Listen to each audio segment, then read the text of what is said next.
दोस्तों, आखिरकार लंबे इंतजार के बाद हरियाणा सरकार ने फरीदाबाद नोएडा गाजियाबाद एफएनजी एक्सप्रेसवे को मंजूरी दे दी है। ये परियोजना दिल्ली एनसीआर के सड़क नेटवर्क को पूरी तरह बदलने जा रही है और इसे एनएचएआई द्वारा विकसित किया जाएगा। करीब 20 साल से चर्चा में रहे इस प्रोजेक्ट पर अब आधिकारिक तौर पर काम शुरू हो रहा है। 56 किलोमीटर लंबा ये हाई स्पीड कॉरिडोर 6 लेन का होगा, जिसे भविष्य में 8 लेन तक विस्तारित किया जा सकेगा। इसकी सबसे बड़ी खासियत यह है कि लालपुर गांव के पास यमुना नदी पर 600 मीटर लंबा पुल बनाया जाएगा, जो हरियाणा और उत्तर प्रदेश को पहली बार सीधी कनेक्टिविटी देगा।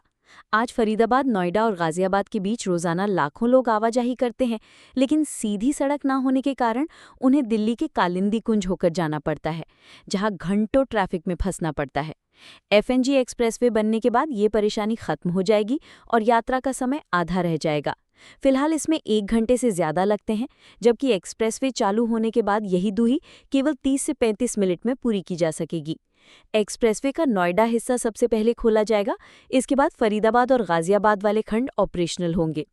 इस कॉरिडोर को रणनीतिक रूप से इस तरह डिजाइन किया गया है कि ये नोएडा, फरीदाबाद और गाजियाबाद के प्रमुख औद्योगिक और आवासीय क्षेत्रों से गुजरे।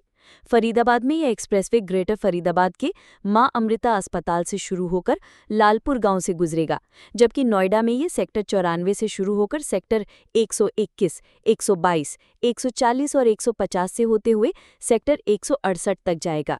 गाजियाबाद में ये आर्यानगर और हिडन विहार से होते हुए दिल्ली मेरठ एक्सप्रेसवे से जुड़ेगा। साथ ही इसे eastern peripheral expressway, Yamuna expressway, NH-24 और DND फ्लाईवे से भी जोड़ा जाएगा। एफएनजी एक्सप्रेसवे केवल यात्रा आसान करने वाला नहीं है, बल्कि रियल एस्टेट और आर्थिक गतिविधियों में भी बड़ा बदलाव लाने वाला है।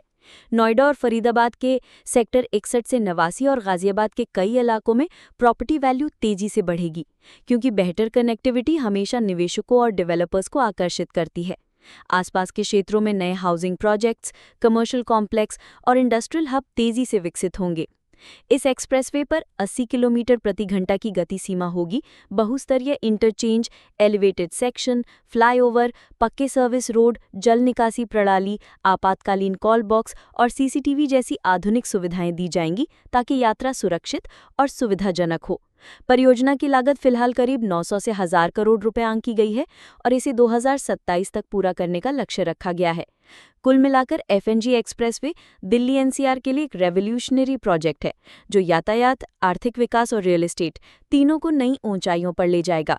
तो दोस्तों, ये एक्सप्रेसवे एनसीआर के लाखों लोगों के लिए जीवन आसान बनाने वाला है। ऐसे ही अपडेट्स के लिए चैनल को सब्सक्राइब करें और वीडियो को लाइक करना ना भूलें।